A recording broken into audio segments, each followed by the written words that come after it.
Hello, everyone, and welcome back to the Rundown. I will be your host today, Craig DeLuz, coming at you from the West Coast, the left coast, behind the Iron Curtain, otherwise known as the Sierras. And today is Hump Day. Uh-oh. Mike. What day is it, Mike? It's Hump Day. Hump day! It's Hump Day. Hump day!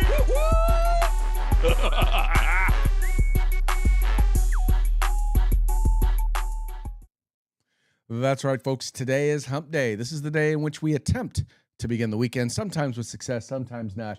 But as I like to say, the fun is all in the trying. Thank you so much for joining us this afternoon and this evening.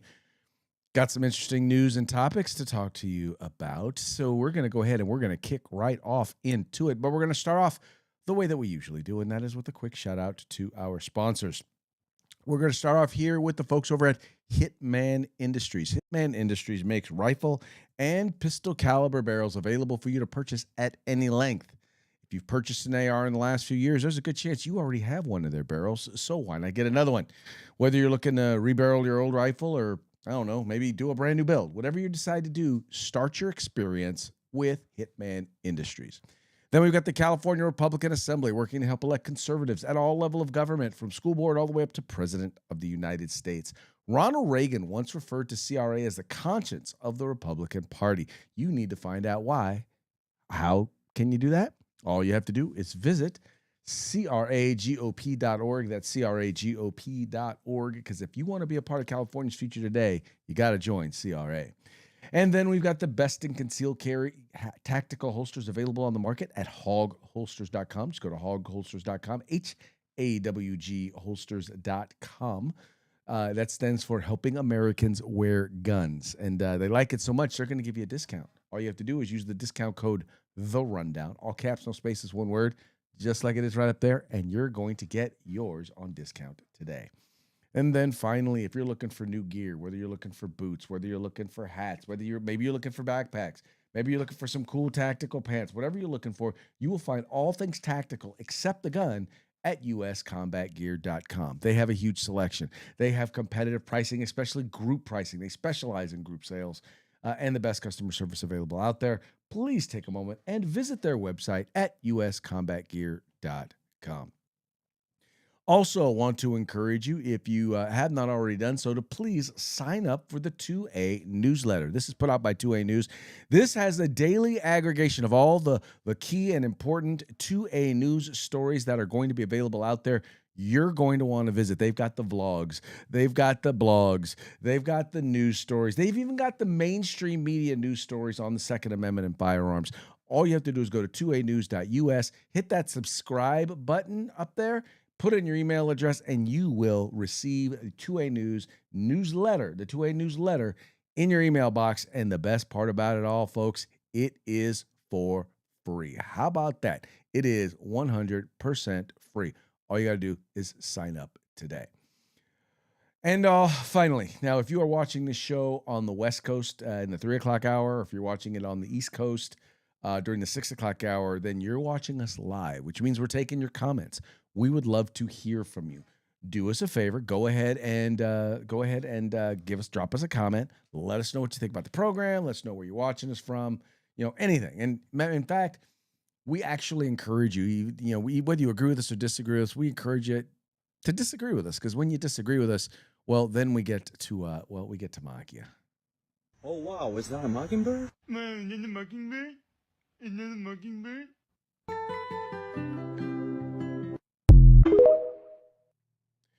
That's right. As Mike would say, we will mock you.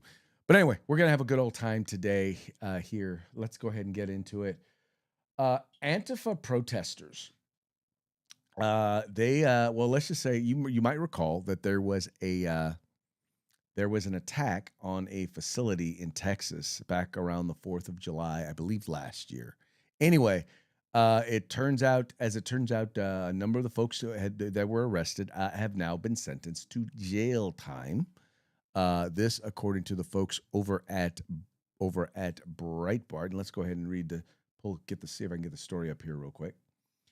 All right, it says here, video says Antifa protesters slammed with 450 years. Wow.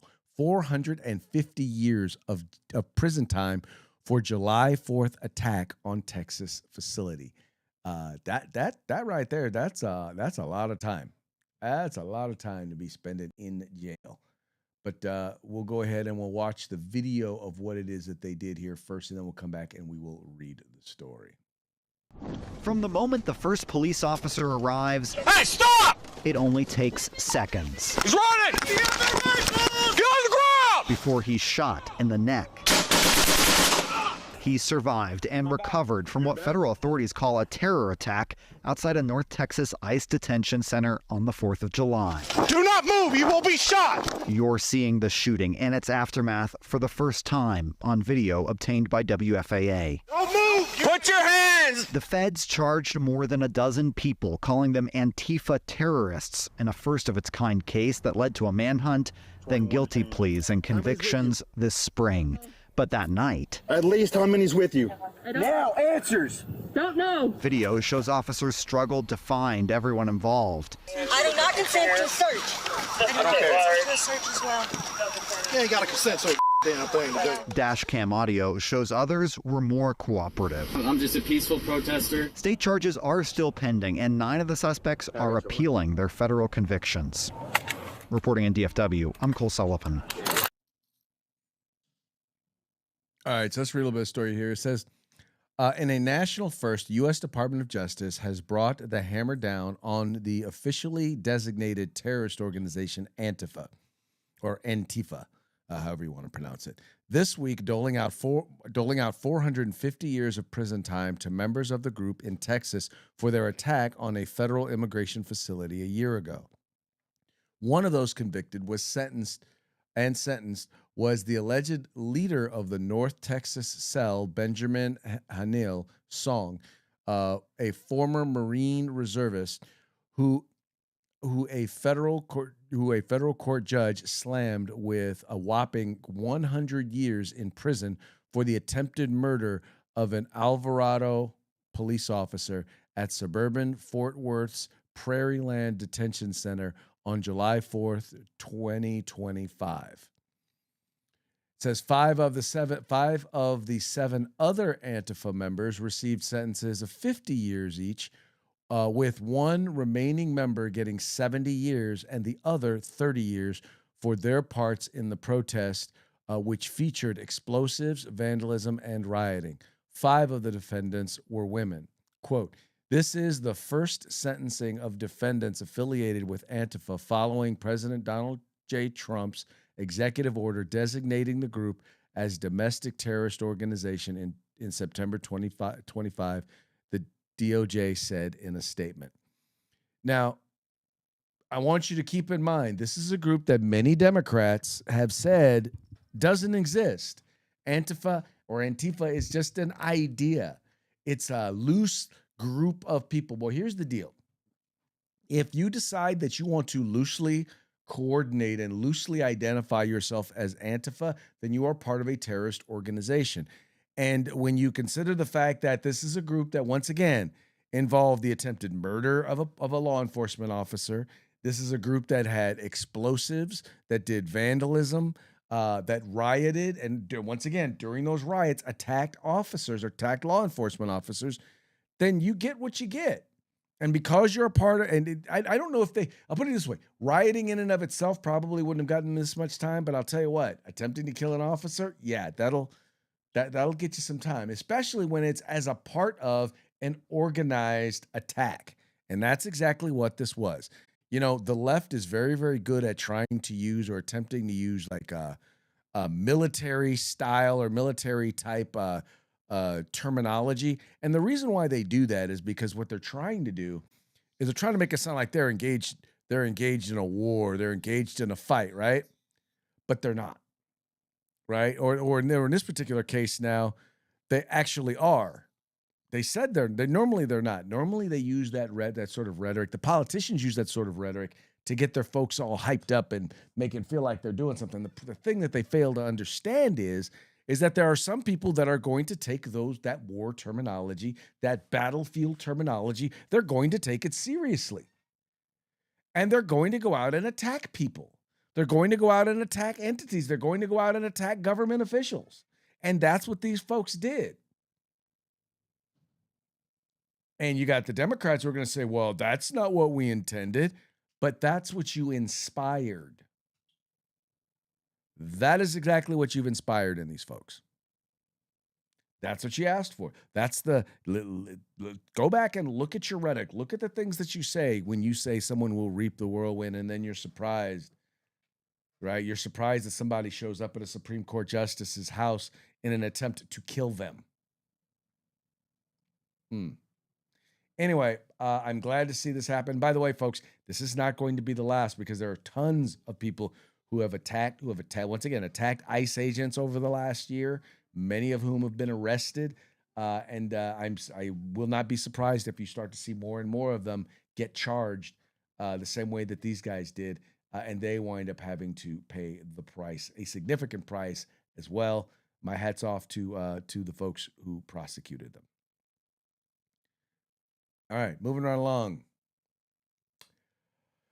Oh, New York, I think New York and California are just battling to see who is going to be the first to complete and utter destruction. I don't know which major city or state is going to wind up being go first, but California, first of all, one of the things I understand is California is, even the liberal Democrats, even the establishment Democrats are leftist Marxists.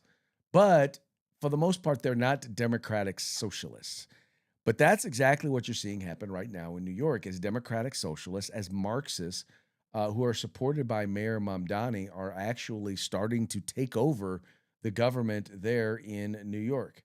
This being reported by the folks over at the Washington Free Beacon. Chill of collectivism spreads. Mamdani-backed candidates sweep in contested New York City House primaries. The socialist mayor unseated 2 Democratic incumbents and took a 3rd vacant seat in 3 key Democratic primaries.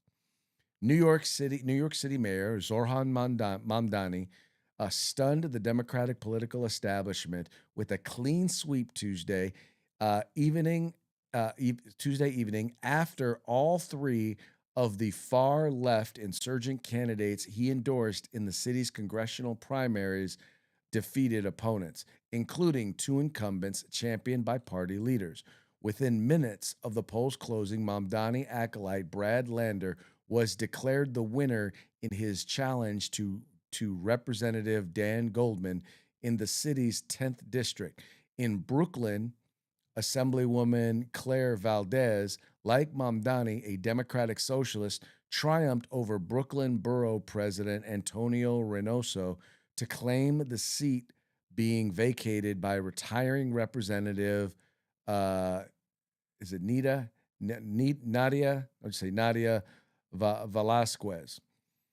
And in a stunning upset in northern Manhattan, Daraliza Aliva Chevalier, a Democratic socialist with unusually controversial leftist views, even for New York City, defeated Representative Adriano Espaillat, a longtime established warhorse.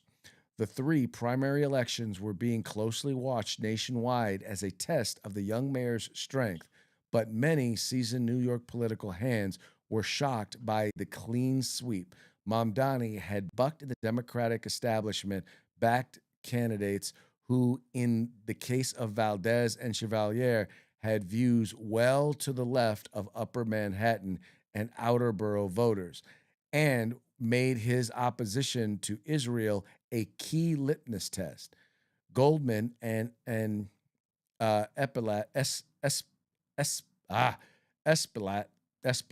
were both largely supportive of Israel.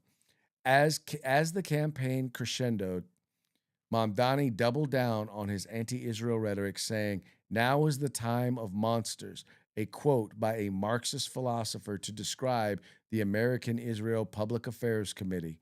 On Tuesday, he demurred when asked to condemn an Uzbek coffee shop owner who smeared Goldman as a fascist who sipped genocide juice after Goldman, who is Jewish, visited the coffee shop with his young daughter. Now, keep in mind, folks. Here's the deal. These folks are getting away with being blatantly and openly anti-Semitic, right? They are blatantly anti-Semitic. I mean, we're talking, they're not even covering it up. They're not even pretending anymore. This is the Democratic Party. And by the way, this is despite the fact that overwhelmingly Jews vote Democrat. Overwhelmingly Jews tend to support Democrats. But I don't know. I'm starting to wonder if they're going to start to rethink that. You would think. I mean, who would want to be a part of a party that wants to see you swept from the face of the earth? And by the way, just to be real clear, this is not all Democrats. We're not talking all Democrats. We're talking a lot of Democrats. In fact, we're talking most Democrats.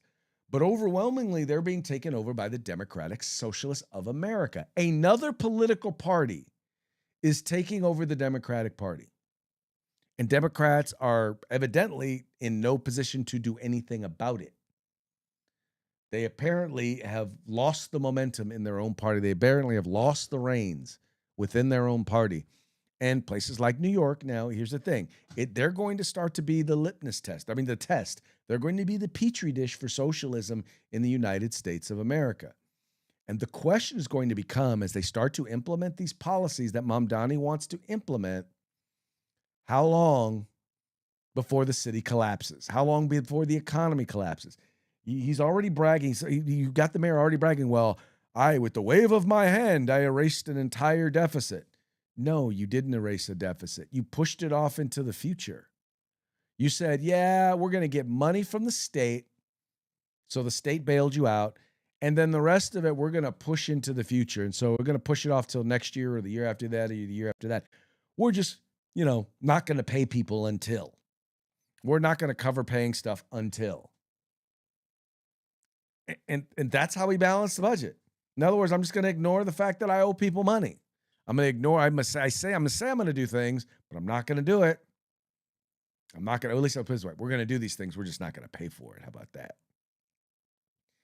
Anyway, these are the folks that are probably going to take property away from private property owners in order to open up publicly owned grocery stores, right? They're going to fix the prices. And I don't know how exactly they're going to do that, because you're going to have to pay employees. You're going to have to pay some rents. Well, I guess if the city takes over the property, I guess they won't have to pay any rents, but you're going to have to pay employees.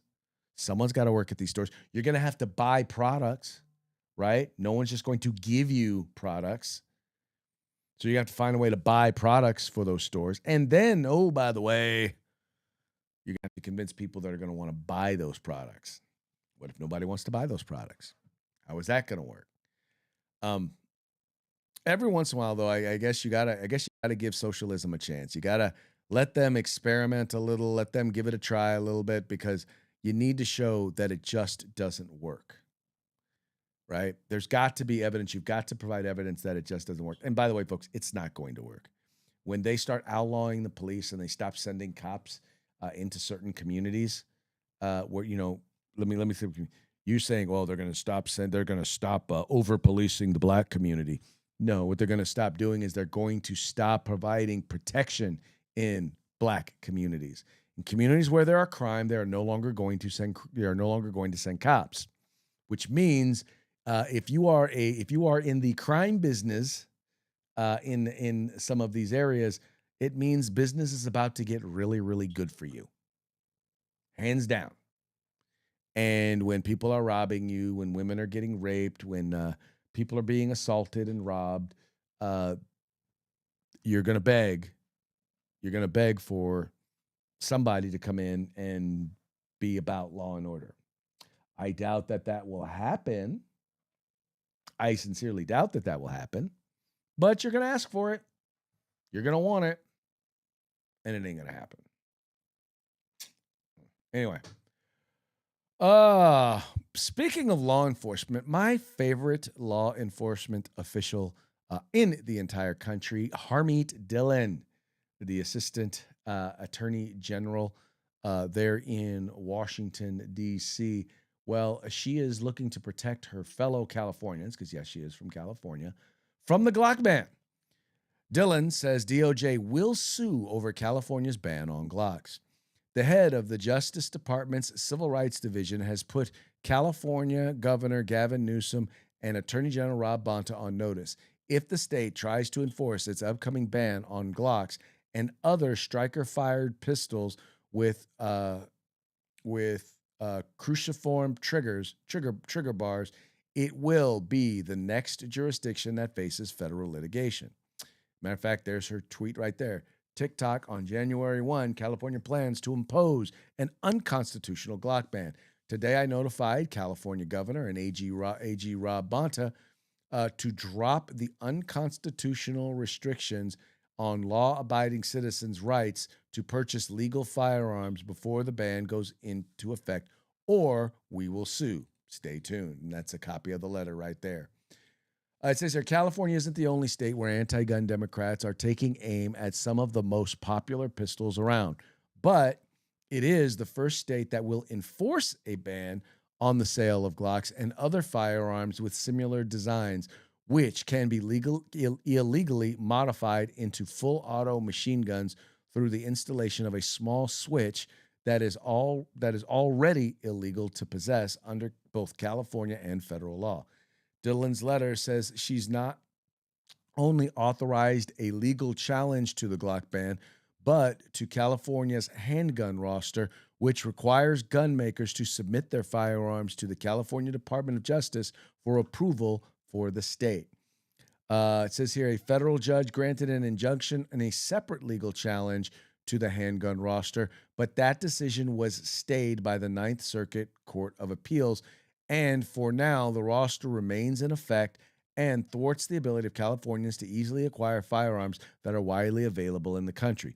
So for those of you who do not know about the not unsafe handgun roster, that's right, it is referred to as the not unsafe handgun roster because the state of California can never declare a firearm to be safe.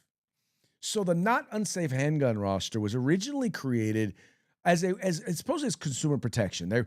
There were a lot of these, as they referred to them, the Saturday night specials, the really, really cheap guns that were out there that, supposedly were really, really low quality. And it was kind of a consumer protection thing. They wanted to make sure that the firearms were safe, right? So what you had to do is you had to pay a $200 fee and submit a copy of the gun. And the gun was then tested to make sure that it didn't fail. The primary test that it was engaged in was a drop test to make sure if you dropped it, the firearm dropped, it wouldn't just go off, right? Immediately after that, 90 to 95% of firearms that were submitted passed the drop test and were deemed safe, but they were added to the not unsafe handgun roster. Then they added a couple of features because they wanted to make it so that, to try and quote unquote promote gun safety. One of them was a magazine release. So basically, if you release the magazine and there was a round in the chamber, you couldn't shoot the round in the chamber. And that was so that, if someone ejected the magazine and they didn't know that there was still a round in there, at least they wouldn't be able to shoot the gun, right? The other was the loaded chamber indicator, which is a little lever that pops out, a little thing that pops out a little bit to let you know if there is a round in the chamber. Once again, supposedly with the idea of making sure that you don't accidentally fire the gun thinking it's not loaded. Anyway, when that became law, well, then most firearms didn't have those two features. So all of a sudden, a bunch of handguns that were being manufactured could no longer be sold by FFLs or by gun stores in the state of California. If they didn't have these things. Some firearms have them, some don't. But then they added this thing called microstamping, and they didn't just add microstamping. Microstamping is where they basically mark each shell casing, right, with the serial number of the gun.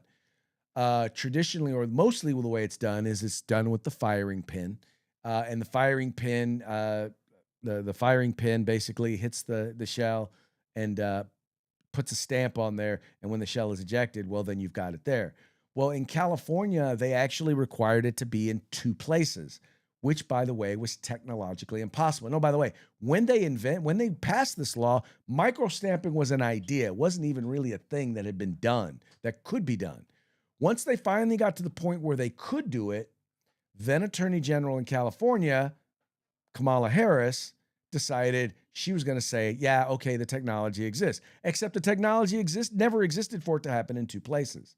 And it still doesn't. So what happens is now, anytime there's a new model gun, it has to, by the way, a new model gun has to be has to be added to the tested and added to the roster. And has to meet all those things. So if you come out with a new model gun, which means if you change the springs, if you change the color, if you do anything, if you change any of your suppliers, it's a new gun that now has to be subjected to the roster, as opposed to older guns, which were already grandfathered in because they were already put on the roster.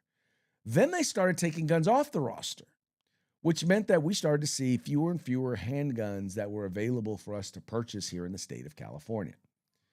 Anyway, all that having been said, now they've made it so that Glocks can no longer be purchased. Anyway, so once the roster's gotten rid of, and I'm glad to see that they're going to be moving ahead and getting rid of the roster, at least challenging it at the federal level. They need to be able to do that because most of these firearms that are not on the roster, once again, are safe, are safe and in common use throughout the nation, if not the world.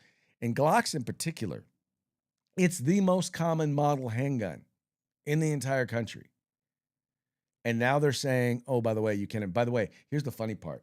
So the new Glocks, they've already fixed the problem so that you can't put in this little switch. There's only one problem. The new Glock isn't on the roster, so it can't be sold in California. If they did, then that wouldn't be a problem. They would just sell the new model handgun. They want to sell the new model handgun in California. People in California want to buy the new model handguns. They want to buy the new model Glocks. Not allowed to. Not allowed to. Hey, quick shout out to the folks over at American Crossfire. Thank you so much once again. We appreciate you guys tuning in. You guys are always, always, always faithful. Anyway, nice to see that they're standing up to California, because California, like I said, they've actively said we don't do the Constitution here in the state of California, sadly, or at least the California legislature doesn't do the Constitution. They've publicly admitted as much. All right, a lot of people are talking about the nuclear deal, or the Iran deal. Some people like it, some people don't. Well, I don't know many people. I don't know hardly anybody who actually likes it, right? Partially because no one believes that Iran is going to live by any of it. And it seems like, we're already allowing them to sell their oil. And in case you are wondering, yeah, oil prices are starting to come down, down, down. Stock for oil companies is going up, up, up. And I think we're going to see prices overall are going to, I don't know if prices are going to come down, but you're definitely going to see inflation come down. You're definitely not going to see prices go up, I think, the way that they have been. But in any case, one of the big sticking points was, you had both the president and the vice president said there are going to be inspections. They're going to be meeting. They're going to be going through and talking about, how they're going to secure the nuclear dust. And Iran came out and said, nope, we didn't agree to any of that. There was only one problem, and that's because, people, wait, people are like, wait, what do you mean? What do you mean there's not going to be any, there's going to be inspections? I mean, anyway, there's a big disagreement over whether or not there are going to be inspections. Well, the head of the IAEA, right? These are the folks who are supposed to be doing the inspecting.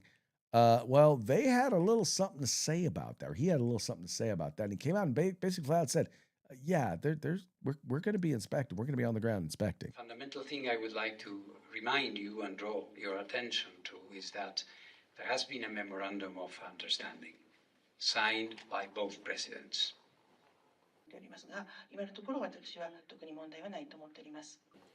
This has been signed, has been agreed. Paragraph 8 of this memorandum of understanding says explicitly that the nuclear activities that are going to be carried out with regards to the nuclear material facilities and will be supervised by the IAEA in all letters. So we will be working on the modalities, dates, procedures, places very soon, and the inspections will indeed take place.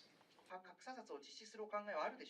course, this will be done in collaboration and in cooperation with the government of Iran, and I have no doubt that we are going to be able to do that. All right, so you heard it there, folks. Also being reported by the BBC. UN nuclear chief says inspectors will visit Iran sites as part of war deal.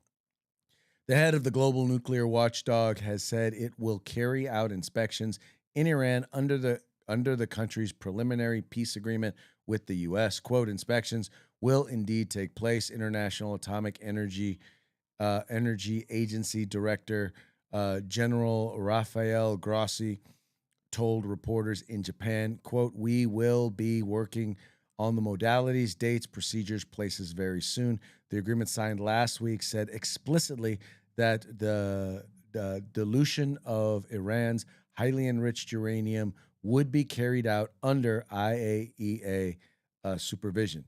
However, Iran's deputy foreign minister said access to its damaged nuclear facilities and nuclear material would only be addressed within the framework of the final deal with the U.S. So Iran, for some reason, is still kind of, well, no, we didn't agree to that, but you did.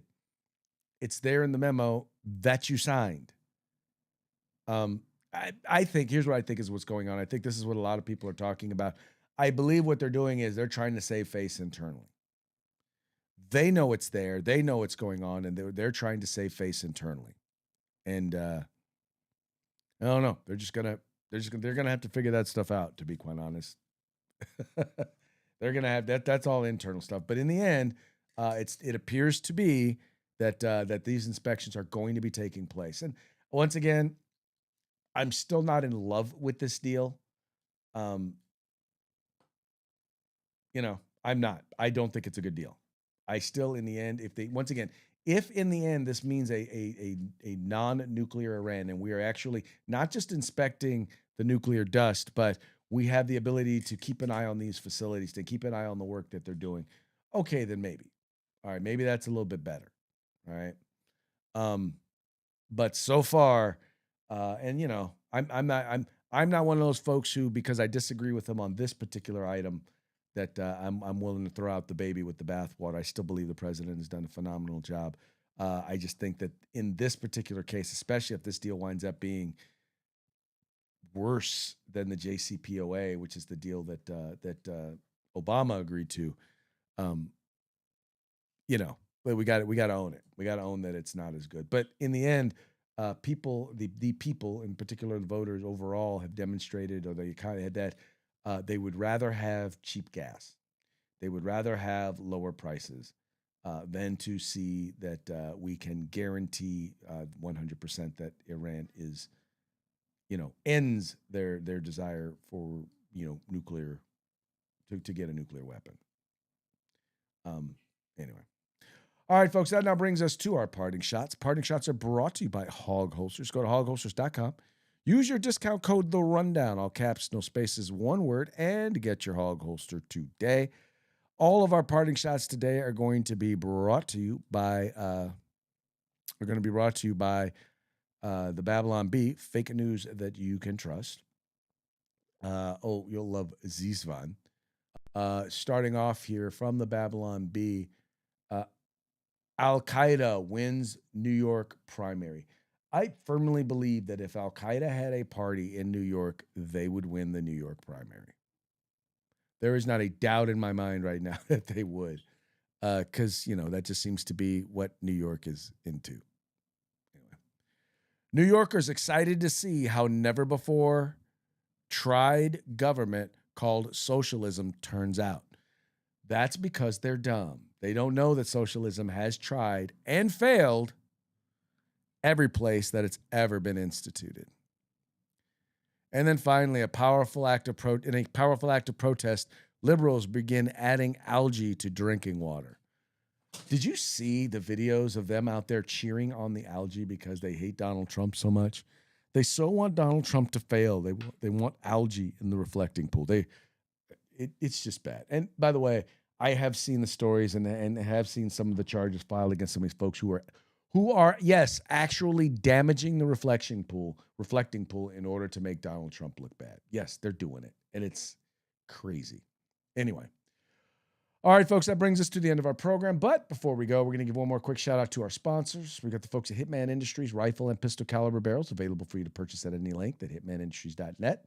The California Republican Assembly, otherwise known as the conscience of the Republican Party. Please visit them at cragop.org. The best in concealed carry tactical holsters available on the market at hogholsters.com. That's HAWG holsters.com, helping Americans wear guns. And then finally, the place where you can find all things tactical except the gun, and that would be at uscombatgear.com. And that will be it for today's program. We will be back tomorrow on Throat Punch Thursday. Till then, y'all have fun, stay safe, and we will see you mañana.